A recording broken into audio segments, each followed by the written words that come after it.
Sweet Child of Mine was a joke until it changed rock forever.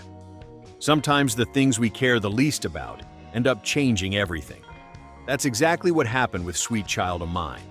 It starts with one of the most famous guitar riffs in rock history, that climbing, spiral-like melody you can recognize even if you've only heard it once. But did you know that Slash made that riff up as a joke? That it was just some silly warm-up he played during rehearsal to kill time? He thought it sounded like a circus tune. He even rolled his eyes while playing it. But Axl Rose heard something different and started stitching together some lyrics. The rest of the band joined in, and slowly, that joke became a song.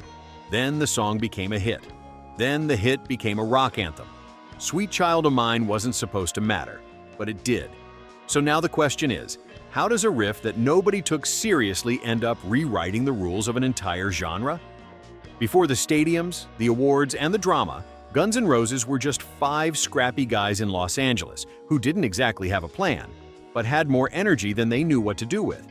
They weren't polished, they weren't well connected, and they definitely weren't trying to be anyone's idea of a clean rock band.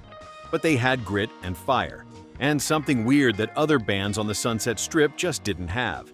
In the mid-1980s, the LA rock scene was overflowing with hairspray and leather.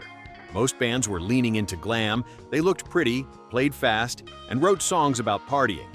But Guns N' Roses felt different.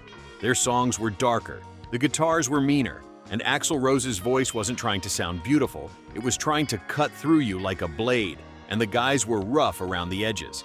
But could that be exactly why they stood out?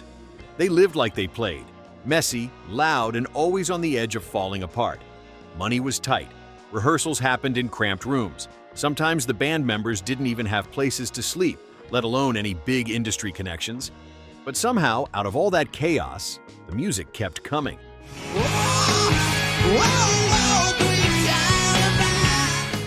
At the center of it all were 2 very different people, Axl Rose and Slash. Axl was intense, emotional, and theatrical. His voice could jump from a whisper to a scream in seconds. Slash was quieter, more laid back, but his guitar could say everything he didn't. On paper, they weren't a perfect match, but creatively, the tension between them sparked something electric, especially when they played together. It felt like fire meeting gasoline. They weren't trying to be neat or organized. They weren't worried about image control. They just wanted to make music that felt alive. And because they didn't overthink things, a lot of their best ideas came out in the middle of mistakes, jams, or total accidents. Which brings us to one particular afternoon in 1986. Just another sweaty, forgettable practice session. The band was goofing off, warming up, waiting to figure out what to play next. Slash started noodling around on his guitar, playing this quirky little melody that, to him, sounded like something from a kid's TV show or a circus. It wasn't anything serious. He was literally just killing time. Izzy Stradlin, the rhythm guitarist, picked up on it and started playing chords underneath. Duff McKagan joined in on bass. The groove started forming. It still didn't sound like much, just a fun little back and forth, until Axl perked up, walked over and said, "Hey, play that again." He'd been upstairs listening, and he heard something in that goofy little riff that no one else had. At that point, no one could have predicted what was coming. It was just another jam session in a room full of noise and cigarette smoke. But something had just happened. A portal had just opened to their next dimension. Because every once in a while, a song sneaks up on you, not when you're trying your hardest, but when your guard is completely down. And in the case of Guns N' Roses, their biggest hit started not with a vision, but with a joke. Sometimes the best things start without a plan, without ambition, without pressure. Just with someone messing around, half bored, waiting for the real work to begin. That's exactly how Sweet Child of Mine started, with Slash standing in the corner of a room, just playing for the sake of playing. It wasn't a warm-up exercise in the formal sense, and it wasn't some brilliant riff he'd been polishing in secret. It was just Slash doing what musicians do when they're killing time, putting notes together, goofing off, seeing what happens when your fingers move faster than your thoughts. Now, there's this long-standing myth that he was playing a circus melody on purpose, that it was a joke, a mockery. But Slash later clarified that's not really how it went. In his own words, he said, "It wasn't a warm-up exercise. I just came up with this riff while we were all hanging around. It wasn't meant to be anything." Still, the funny part is, even if it wasn't technically a joke, Slash didn't think much of it. He thought it sounded kind of silly.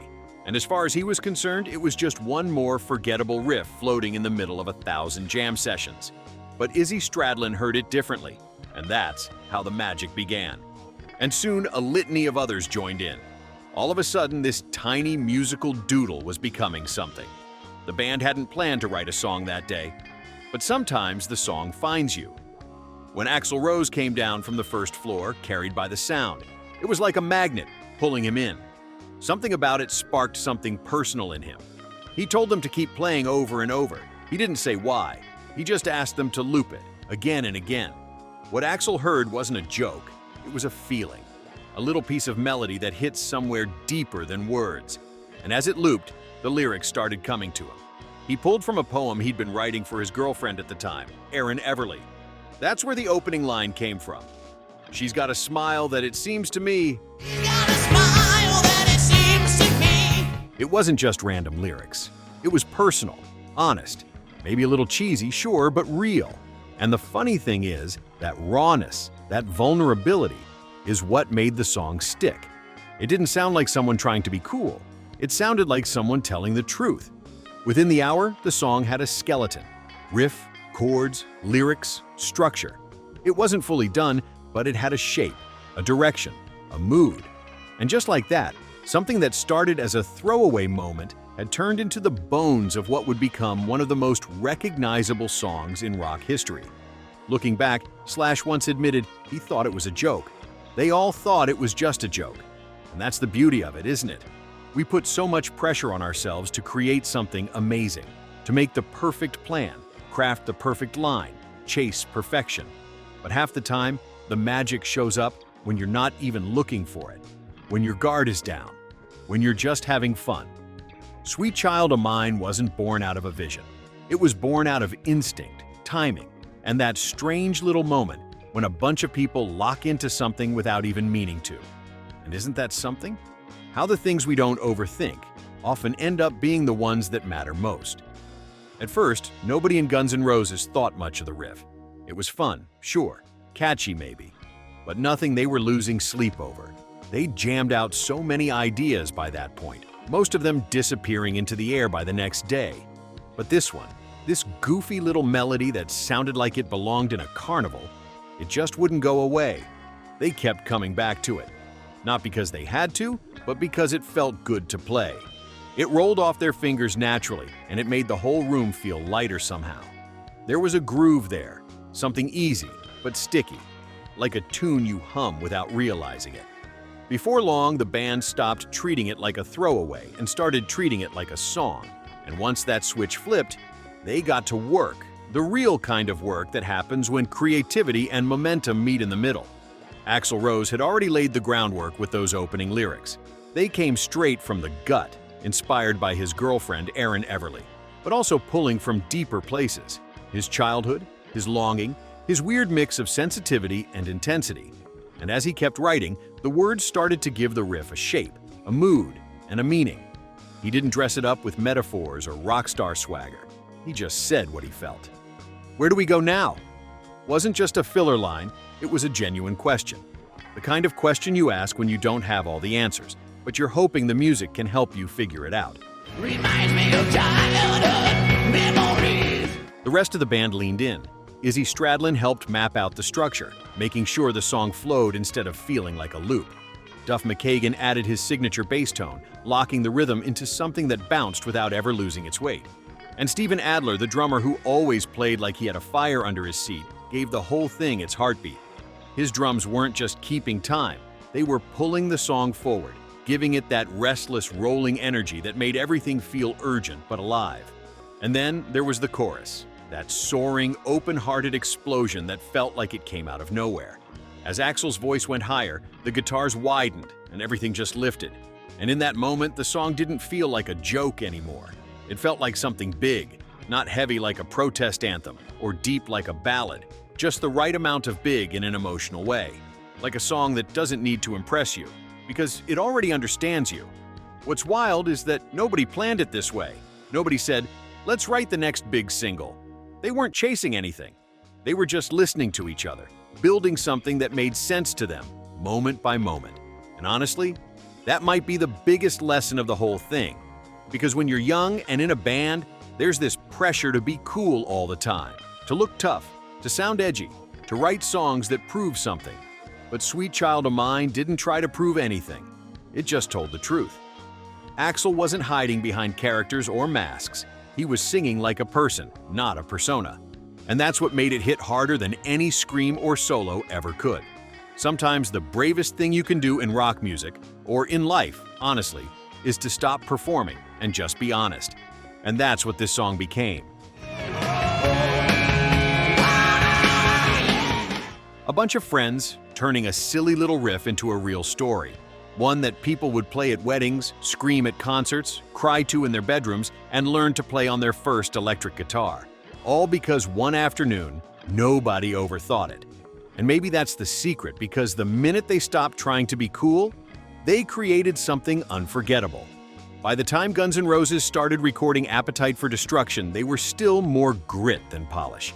The band had already built a reputation around Los Angeles for being wild, unpredictable, and just a little bit dangerous. They weren't exactly what you'd call studio professionals, at least not yet. Most of them were still adjusting to the idea of even having a budget, let alone recording a full-length album that would be distributed worldwide. They walked into the studio with raw energy, a pile of songs, and no clear sense of which ones would stick. Sweet Child of Mine was in that pile, just one of many tracks on the list. It wasn't singled out as special. Nobody was calling it a future classic. It was just a tune they liked, one they thought might fill out the record nicely. Even the producers weren't entirely sure about it. Some of them thought it was a bit too soft for a band known for being loud, hard, and unruly. It had a different kind of emotional weight, a bit more vulnerability than the others. And in the world of late 80s rock, vulnerability wasn't always seen as a strength, at least not at first. But Guns N' Roses weren't interested in doing things the right way. They just followed the music. And as the song came together, something started to shift. There was a power to it that couldn't be ignored. It wasn't loud in the usual way. It was loud in the way it made people feel things, and that turned out to be just as powerful. Then came Slash's solo. He didn't spend weeks writing it. There were no big debates or late-night arguments over how it should sound. According to Slash, the solo came together in the studio, almost spontaneously, just something he felt in the moment. No big plan or ego, just a guitar player reacting to the emotion already in the song. And what he played, that soaring, smooth, then suddenly biting solo, ended up becoming one of the most iconic guitar solos in rock history. What's funny is, if you listen closely, that solo doesn't sound technical. It's not about speed or flash. It sounds like someone talking through a guitar. It's melodic and almost thoughtful, like a conversation in a language only music understands. And what if that's what made it stick? Looking back, it's almost hard to believe that Sweet Child of Mine was never meant to be a standout. It wasn't positioned as the big track. It just became one. Because every now and then, history doesn't come from strategy or planning. It comes from being in the right room at the right time, with the right feeling hanging in the air. And that's what makes this song so special. It wasn't built for glory. It was caught on tape before anyone even realized what they had. Sometimes you don't chase the moment. You just capture it. Nobody in Guns N' Roses expected Sweet Child of Mine to be the song that would define them. But that's exactly what happened. When the band released Sweet Child of Mine as a single in the summer of 1988, nobody knew it was about to change their lives. Not in a little way, but in a massive, world-altering kind of way. At the time, it wasn't seen as some obvious smash. It wasn't even the first single from their debut album. And yet, somehow, this song, the one that started as a riff Slash didn't even take seriously, would become the one track that lifted them into a whole new stratosphere. It didn't explode instantly. There was no overnight chart takeover or media frenzy. The rise was slow and steady, like a song that knew it was going to last. With the help of constant MTV airplay and a music video that captured the band's blend of grit and sensitivity, Sweet Child of Mine began crawling up the charts, and then suddenly, there it was. #1 on the Billboard Hot 100. The band's first, and still their only, chart-topping single in the US. And that changed everything. Guns N' Roses weren't just another loud band from the Sunset Strip anymore. They became the band. The one radio couldn't stop playing, the one teenagers couldn't stop imitating, the one that could headline arenas even before their debut album had left the charts. That success wasn't limited to the US either. In the UK, it hit number 6. In Canada, it cracked the top 10. It reached the top 20 in France, Switzerland, Australia, Finland, and several other countries. It showed up on the Eurochart Hot 100, climbing into the top 25. Slowly but surely, it became a global anthem. No matter what language you spoke, you could hum that riff. And chances are, you did. Over the years, the song only got bigger. In 2019, Sweet Child of Mine became the first music video from the 1980s to cross 1 billion views on YouTube. Think about that for a second. All the polished, overproduced videos that came after it, and it was this simple black and white rehearsal footage with bursts of color that stuck around. That said something about the song, about the band, about how raw connection beats glossy production every single time. And it wasn't just video. On Spotify, the song eventually passed 1 billion streams, a staggering number for any track, let alone a rock ballad from the 80s. It's still regularly streamed by millions of people, still charting on rock playlists, still showing up at weddings, in movies, and anywhere nostalgia meets volume. The album it came from, Appetite for Destruction, went on to become the best-selling debut album in US history. Over 30 million copies sold worldwide, 18 times platinum in the US alone. And while the whole album is packed with monster tracks, it was Sweet Child of Mine that cracked the door open. Without it, who knows if the others would have gotten their due. Eventually, critics who had once dismissed the song, or the band altogether, started coming around. Rolling Stone included it in their 500 greatest songs of all time. Guitar World ranked the solo in their list of top 100 guitar solos. VH1, Pitchfork, Blender, and dozens of other outlets placed it high in their rock retrospectives. It became undeniable. And yet, for Slash, the song never quite sat right. Not because it wasn't good, he knew it was good, but because it took on a life of its own. It became the song that followed him everywhere, the one fans screamed for at every show, the one every 13-year-old kid tried to learn the moment they picked up a guitar. He called it the song that won't die. And while that sounds dramatic, it also sounds like a man trying to live with a shadow he didn't ask for.